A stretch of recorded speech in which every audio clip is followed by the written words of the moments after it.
سلسلہ شروع ہے۔ کاروان حسینی سید الشہداء کی قیادت میں 28 رجب سن 60 ہجری کو یزید بن معاویہ کی بیعت سے انکار کرتے ہوئے مدینہ منورہ سے نکل کر مکہ مکرمہ پہنچا اور 3 شعبان سے لے کر 8 ذی الحجہ تک مکہ مکرمہ میں کاروان حسینی رہا، یعنی امام حسین علیہ السلام مجموعی طور پر مکہ مکرمہ میں 125 دن رہے، اور سید الشہداء کے عالمگیر انقلاب کا طویل ترین دورانیہ مکہ مکرمہ میں امام حسین علیہ السلام کا طویل قیام ہے۔ جہاں مکہ میں امام کے قیام کا دورانیہ طویل ہے،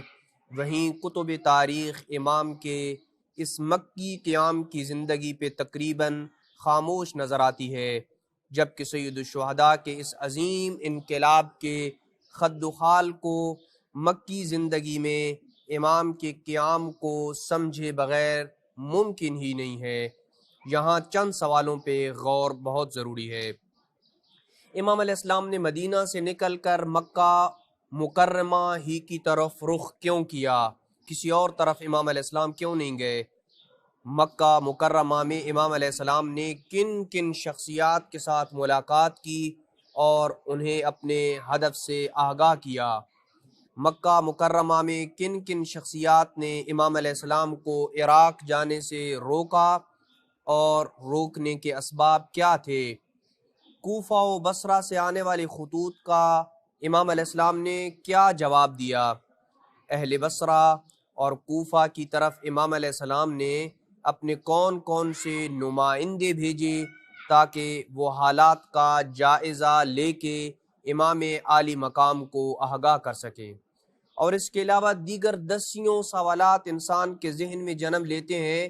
کہ امام علیہ السلام نے اپنے ابدی انقلاب کے لیے مکہ مکرمہ کے 125 دنوں میں کن کن اقدام کی بنیاد رکھی۔ پس ہم امام کی مکی زندگی کے قیام کے متعلق 3 نکات کے اوپر گفتگو کریں گے۔ سب سے پہلا نقطہ کہ دوران مکہ امام علیہ السلام کی تحریک کس انداز میں چلی، یعنی کون کون سے اقدام امام علیہ السلام نے کیے۔ امام علیہ السلام کی اس تحریک کو روکنے کے لیے حکومت بنو امیہ کی طرف سے کیے جانے والے اقدام کون سے تھے؟ تیسرا وہ نقطہ جسے ہم اپنی گفتگو کا محور قرار دیں گے وہ یہ کہ امام علیہ السلام کے اس قیام کے مقابلے میں امت کا کیا کردار اور رویہ تھا۔ ان تینوں سوالات کے جواب سے پہلے آج کی اس گفتگو میں ہم اس سوال کا جواب دیں گے اور اس کے اوپر گفتگو کریں گے کہ امام علیہ السلام نے مدینہ منورہ سے مکہ مکرمہ کی طرف رخ کیوں کیا؟ کیا امام علیہ السلام بنو امیہ کے خلاف انقلاب کے آغاز کے لیے مکہ مکرمہ کو اپنا مرکز قرار دینا چاہتے تھے یا نہیں؟ حج کے موسم میں پوری دنیا سے آئے ہوئی مسلمانوں تک اپنی مبارک تحریک کے اہداف کو بیان کرنا امام کا مقصد تھا، اس وجہ سے امام مدینہ سے مکہ کی طرف روانہ ہوئے۔ جہاں تک مکہ کو اپنے انقلاب کا مرکز قرار دینے کی بات ہے تو یہ اس وقت ممکن تھا جب مکہ مکرمہ کی عوام کی ایک بڑی تعداد امام حسین اور اہل بیت کرام کے چاہنے والوں کی ہوتی تو یہ کہنا ممکن تھا کہ امام عالی مقام مکہ مکرمہ کی عوام کے ساتھ مل کر یزید کی حکومت کے خلاف مکہ کو ایک مرکز بنانا چاہتے تھے، لیکن تاریخ کی ورق گردانی سے یہ بات انتہائی آسانی سے سمجھ آ جاتی ہے کہ سید الشہداء، ان کے بھائی امام حسن مجتبی، بلکہ امیر المومنین تک کسی کے ساتھ بھی مکہ مکرمہ کی عوام کی اکثریت نہیں تھی، اور اس کی وجہ یہ تھی کہ صدر اسلام میں جو اسلام کی بنیادی جنگیں ہوئیں جیسے جنگ بدر ہے، احد وغیرہ، ان میں کوئی ایسا گھر نہ تھا جس میں علی ابن ابی طالب کی تلوار سے صف ماتم نہ بچھی ہو۔ اہل مکہ کیسے علی ابن ابی طالب اور ان کی اولاد اطہار سے محبت کر سکتے تھے جبکہ بدر و احد میں مکہ کے 70 سے زائد سرداروں کو علی ابن ابی طالب کی تلوار نے واصل جہنم کیا۔ امام موسیٰ کاظم علیہ السلام سے جب کسی نے پوچھا تھا کہ لوگوں نے رسول خدا کی زبانی علی ابن ابی طالب کے فضائل اور مناقب کو سن رکھا تھا، یہ اچانک کیسے ہو گیا کہ وہ رسول کے بعد علی سے منحرف ہو گئے اور علی کے علاوہ کسی اور کو رسول کی مسند خلافت پہ بٹھا دیا؟ تو اس وقت امام موسیٰ کاظم علیہ السلام نے فرمایا، کیونکہ علی ابن ابی طالب نے ان کے آبا و اجداد، ان کے بھائیوں، ان کے عزیز و اقارب، دشمنان خدا و رسول کو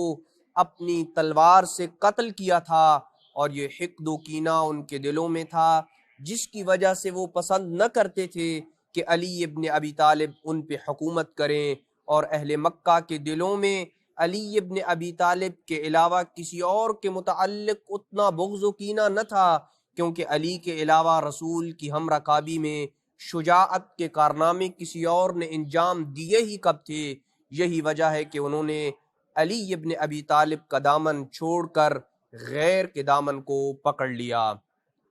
یہی وجہ ہے کہ دختر رسول خدا صلی اللہ علیہ وآلہ وسلم حضرت فاطمہ نے اپنی شہادت سے پہلے یہ سر عام بتا دیا تھا کہ جب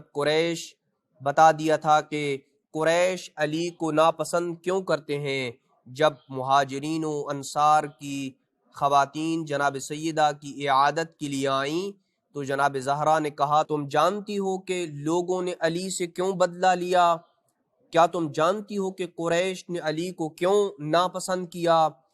اور پھر جناب سیدہ نے خود ہی جواب دیا کہ خدا کی قسم، علی کی تلوار کی وجہ سے لوگوں نے علی کا انکار کیا ہے۔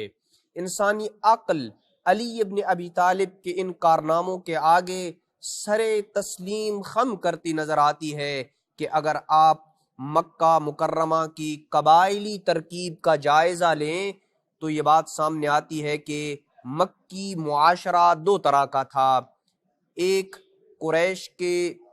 23 قبائل ایک طرف تھے جو ظاہری طور پر ایک بہت بڑی تعداد تھی، جبکہ اس کے مقابلے میں رسول خدا صلی اللہ علیہ وآلہ وسلم کے ساتھ قبیلہ بنی ہاشم اور قبیلہ بنی مطلب بن عبد مناف جو تعداد میں نہ ہونے کے برابر تھے، یعنی ایک طرف قریش کے 23 قبیلے اور دوسری طرف 2 قبیلے تھے۔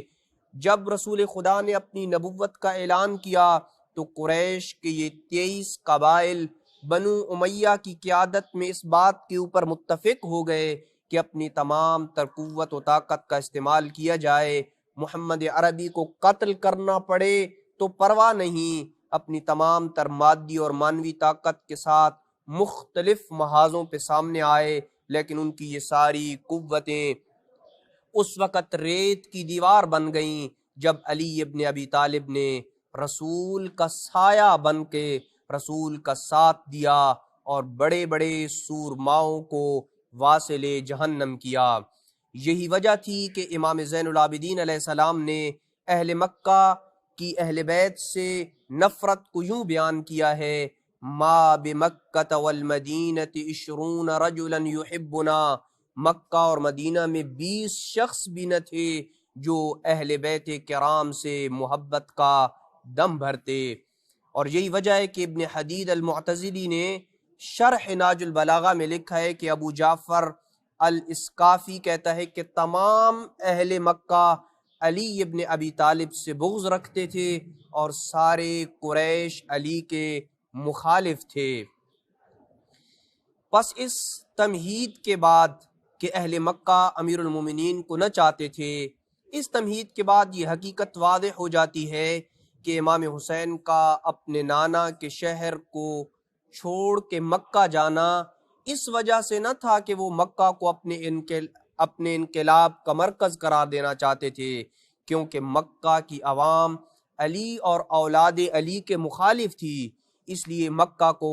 مرکز بنانا ممکن ہی نہیں تھا، بلکہ امام عالی مقام مکہ اس نیت سے آئے تھے کہ موسم حج میں پوری دنیا سے آئے ہوئے حجاج کو سید الشہداء اپنے حقیقی اہداف بتائیں گے، جب 8 ذی الحجہ کو تمام حجاج حج کا احرام باندھ رہے ہوں گے، میں حسین اس وقت اچانک مکہ سے نکل کر